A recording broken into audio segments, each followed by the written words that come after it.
막히는 출근길 뉴스엔 급행열차를 타라. 헬마 뉴스. 매일 아침 청취자 여러분의 속을 시원하게 뚫어드리는 분입니다. 헬마우스 임경빈 작가 모셨습니다. 안녕하세요. 안녕하세요, 헬마우스입니다. 네, 첫 번째 소식은 뭘까요? 어제 그 신천지 이만희 총회장의 기자회견 얘기를 하지 않을 수가 없습니다. 그야말로 이제 그렇죠. 온갖 이야기거리들을 쏟아냈는데 네. 저는 이제 그 중에서도 이만희 회장을 그 둘러싸고 있던 신천지 간부들 그 모습을 좀 주목을 해봤습니다. 네네. 일단 뭐 이 회장이 그 고령이기도 하지만 아무리 봐도 이제 현재 상황을 좀 제대로 파악하고 있는 것 같지는 않다, 그런 인상을 받았는데요. 뭔가 왜요? 좀 제대로 모르고 있다, 이런 인상을 받았는데, 바이러스 검사에 뭐 음성이 나왔다 양성이 나왔다 이것도 좀 제대로 구분을 못하는 것 같고, 네. 엉뚱하게 얘기를 하다가 갑자기 자기가 작년 10월에 뭐 독감 예방 접종을 받았다, 아무 상관이 없는 얘기인데 네. 그런 얘기를 한다든지, 뭐 이런 걸 봤을 때는 일반적으로 우리가 이제 사이비 종교의 교주들한테 어떤 기대하는 혹은 뭐 이렇게 느껴지는 그런 뭐 어떤 기묘한 카리스마 이런 건 거의 안 보이고, 네. 좀 횡설수설하고 좀 사리 판단이 잘 안 되고 그런 인상을 좀 받았습니다. 요즘 같으면 사실 스마트폰으로 다들 뉴스를 챙겨보시기 때문에, 그렇죠. 뭐 어르신들도 굉장히 좀 판단력에 있어서는 젊은 사람들하고 차이가 없는 경우가 많은데, 어제 상황을 보면은 신천지 입장에서는 차라리 안 하는 일만 못한 인터뷰가 아니었나, 이제 그런 생각이 들었고, 그 와중에도 저는 이제 그 주변을 둘러싸고 있던 간부들의 움직임을 보면서 좀 이게 주목을 좀 해봤습니다. 그런데 그 신천지 교도들의 입장에서는 예. 이제 자신들이 추앙하는 이 종교의 예. 대표인 총회장이 나타남으로써 예. 결집 효과가 있다. 네네. 뭐 이런 얘기를 하더라고요. 뭐 그렇게 뭐 생각하실 수도 있고, 뭐 대부분은 사실은 그 이제 종교적인 차원의 문제니까 신천지 신도들은 그럴 수도 있는데, 헬마가 신천지 신도가 아니어서 그런 아니어서 거예요.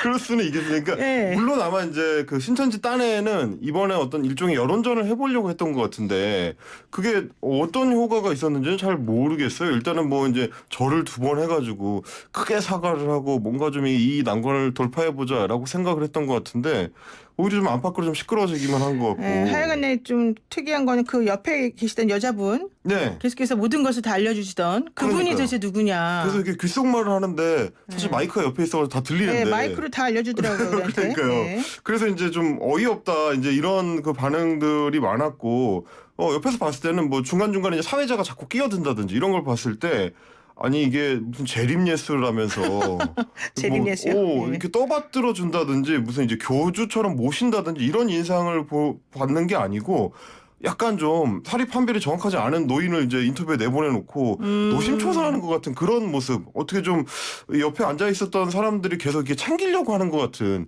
그런 모습을 좀 받았고요. 뭐 17일부터는 어디 가셨다고 하시면 안 돼요, 뭐 이런 얘기를 한다든지. 그러니까요. 예, 이렇게 주문을 하고 뭐 인터뷰를 뭐 그만해라 해라 이런 걸로 얘기를 한다든지. 대답하지 말아라 이런 얘기도 했죠. 예, 그런 얘기도 하고. 보통 변호사들이 많이 하는데 그런 얘기. 답하지 마세요 이렇게 우리가. 예리하게 지금 체크를 하고 아니, 계시죠. 그래서 그 여자분 변호사인 줄 알았어요. 예. 그렇다는 얘기는 이게 대리를 하고 있다는 얘기 아니겠습니까? 그러니까 이만희 회장이 상황을 장악하고 있다기보다는 오히려 간부들이 무슨 꼭두각시를 다루듯이 하는 것 같은 그런 인상을 좀 받아서, 야, 이거 신천지 교인들이 봤을 때는 저런 모습을 보고도 여전히 믿음을 유지할 수가 있는 건가? 그런 생각이 좀 들긴 했습니다. 그래요. 근데 사실 또 어제 이만희 그 총회장이 사과를 하기 전에, 기자회견 하기 전에 예. 또 그 국제선교사라고 하는 그 신천지의 그분은 또 CNN하고 인터뷰를 하면서 예. 한국이 너무 자기네들을 핍박한다 이런 얘기 하지 탄압한다. 않았습니까? 예, 예. 그러니까 앞뒤가 좀 안 맞는 것 같긴 합니다. 예, 어제 좀 재밌었던 에피소드가 첫 네. 질문으로 국민일보 기자분이 자신이 영생불사라고 실제로 생각하냐, 네. 이런 질문을 하니까 또 이제 뭐 사회자가 그런 종교적인 질문을 받지 네, 않는다고 대답하지 이제 마세요 뭐 이랬죠. 하기도 하고, 네. 그러면서 이제 제대로 답변을 안 하고 이제 피해 갔습니다. 이게 사실은 굉장히 중요한 교리라고 하더라고요. 그렇죠. 이게 요한계시록에 나오는 거잖아요. 예, 14만 4천 명 선택된 그 사람들. 그렇죠. 이만희 자신이 그래서 영생불사하고, 그래서 이제 우리는 현생에서 구원을 받고 승리한다, 뭐 이제 이런 메시지라고 하는데, 그래서 14만 4천 명이 들어가기 위해서 돈도 많이 내야 되고 전도도 많이 해야 되는 거예요. 경쟁을 막 벌이게 하고. 그런데 점점 바뀐대요 이제는. 그 그래요? 이만희 총회장이 돌아가실 때가 다 되면서 영생무사는 어렵다 생각해서 아, 그러면 그런지 티벳 어쨌든. 불교처럼 이렇게 뭐 다른 예, 사람한테 뭔가 전해주고 이런 건지. 그런 건가 봐요. 예. 하여튼 뭐 제가 옆에서 봤을 때는 아니 저 사람들 저 간부들이 정말 이만희라는 사람을 제린 예수라고 믿어가지고 뭘 하는 게 아니라 뭔가 좀 자신들의 현재 직장 현재 뭐 자신들의 인생 이거를 지키기 위해서 총력 투쟁을 하고 있는 거 아닌가 그런 느낌이 들 만큼 게다가 뭐 본인이 정말 제린 예스라고 생각한다면 무슨 마스크를 저렇게 꼼꼼하게 쓰고 나오나. 그렇지 맨날 독감 예방 주사도 해마다 맞고 그러니까요. 관리를 잘하시는 것 같아요. 예. 관리를 꼼꼼하게 하시냐 이런 생각이 좀 들긴 했습니다. 네, 좋습니다. 일단 거기까지 하고 두 번째 소식은 뭡니까? 자, 이만희 신천지 총회장의 시계가 어제 하루 종일 하루 종일. 예, 큰 화제가 됐습니다. 이제 큰 절을 하고 인터뷰를 하는 내내 이제 각 매체들의 초고화질 카메라가 이제 손목을 겨냥을 했는데 네. 금장을 한 이제 번쩍번쩍하는 시계가 다름 아닌 일명 이제 박근혜 시계였다. 네. 그래서 청와대를 상징하는 봉황 문양이랑 이제 박근혜라는 이제 이름이 새겨진 그 일명 청와대 기념 시계를 차고 나온 건데 도대체 저 시계가 진짜냐? 진짜라면 누구한테서 받은 거냐? 이런 중요한 자리에 굳이 꼭 저 시계를 차고 나왔어야 되느냐? 이제 이런저런 예측들이 쏟아져 나온 겁니다. 왜 유영하 변호사가 그건 예. 가짜다 이렇게 얘기했고 또 이준석 네. 옛날에 박근혜 키즈라고 알려졌던 예. 이준석 씨 같은 경우에도 가짜예요 이렇게 말했는데 알고 봤더니 그게 특별한 사람들에게만 주기 위해서 따로 특별 제작된 거래요. 네. 근데 그게 중고 이 매매가가 얼마인 줄 아십니까? 얼마나? 10만 원에서 30만 원 사이라는 겁니다. 엄청 상당하네요. 진짜 금이 아닌가 봐요. 금박이긴 한데. 그러니까 이제 사실은 오히려 전 정권 사람들이 막 다 뛰어나와가지고 그거 진짜 아니라고 하니까 오히려 좀 의혹이 이제 증폭되는 그런 근데 효과까지 어쨌든 있었던 것 그 같은데. 세계일보에서도 그래서 나왔잖아요. 그 시기 네. 진짜다. 네. 이거는 국회의원들에게 주기 위해서 따로 만든 거다 이런 얘기 했는데. 네. 저 어쨌든 밝혀진 게 있습니까? 그런 보도도 나왔고요. 이제 또 엇갈리는 보도들도 나왔습니다. 그래요? 예, 그러니까 뭐 전현직 청와대 관계자들이 이제 각 매체에서 이제 통화를 해가지고 좀 확인을 했다고 하는데 그 사람들의 얘기로는 이게 공식 시계는 은장으로만 제작이 됐다. 그러니까 이거는 금장 제품이 없다. 이제 이런 식으로 이제 이야기를 하는 건데 뭐 말씀하신 대로 세계일보에서 취재한 바에 따르면 또 국회의원들만을 위해서 당시 이제 새누리당 의원들만을 위해서 이제 특별 제작한 게 있다. 이런 얘기들이 좀 엇갈리고 있어서 네. 진짜냐 가짜냐 이제 논란도 있고요. 실제 그 시계를 가지고 있는 사람들이 제보를 하더라고요. 그렇더라고요. 네. 예. 근데 게다가 또 이제 그거를 왜 하필 차고 나왔느냐 이제 이 얘기입니다. 이거 매우 중요한 것 같아요. 제가 봤을 그러니까요. 때는. 그래서 네. 이 회장이 결국에는 위기에 몰리니까 정치적 의도를 갖고 일부러 차고 나왔다.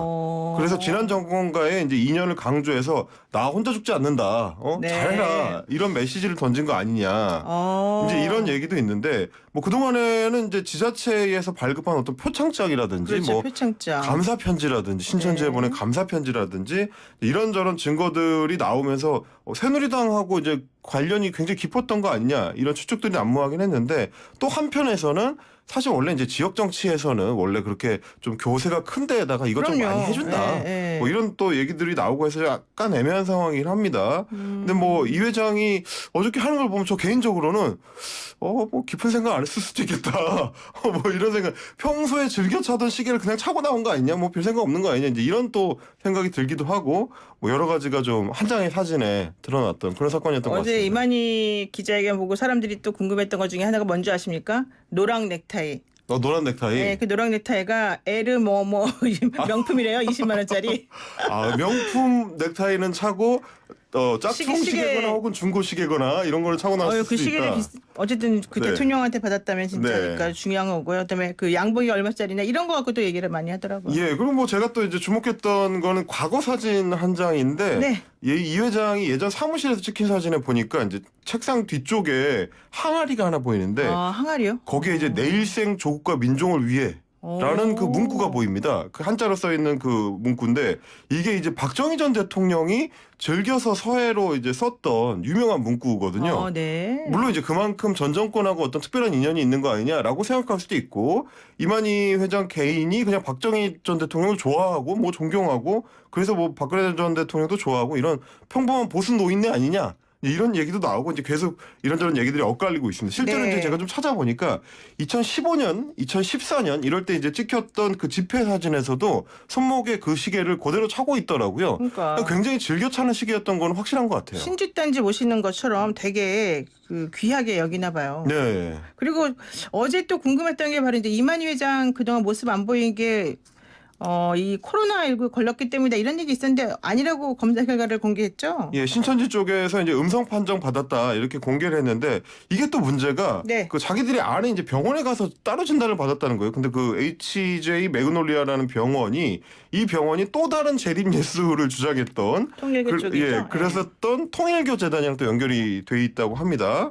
그렇다고 하니까 이제 경기도 입장에서는 이거 믿을 수 없다. 그래서 다시 이제 공식적인 검사를 받아라 이렇게 했는데 이걸 거부하니까 어제 저녁에 이재명 지사가 직접 또 가평 숙소까지 쳐들어가는 일이 있었습니다. 이재명 지사는 이번에 활약이 대단해요. 화끈하게 지금 밀어붙이고 네, 있는데 네. 결국 그러니까 이제 이 회장이 불이 나게 과천의 보건소로 가가지고 검체 채취를 했다고 하는데 네. 심지어 이번에 새로 도입된 그 드라이브 스루 선별 진료소를 이용을 했다. 아, 참 여러모로 좀 웃지 못할 복잡한 사연을 남겼습니다. 네, 그렇습니다. 만약에 검사했는데 음성이다 그러면은 그 검사비 누가 내는 거죠?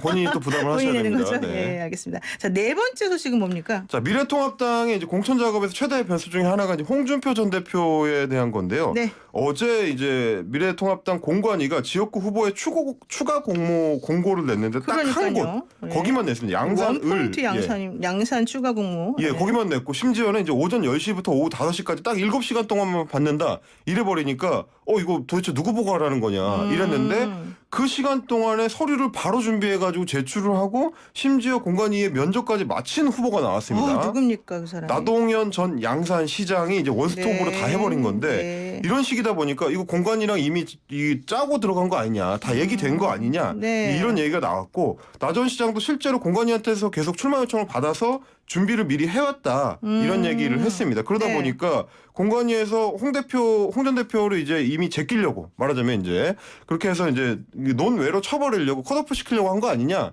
이런 얘기가 나오니까 홍 전 대표도 또 지지 않았습니다.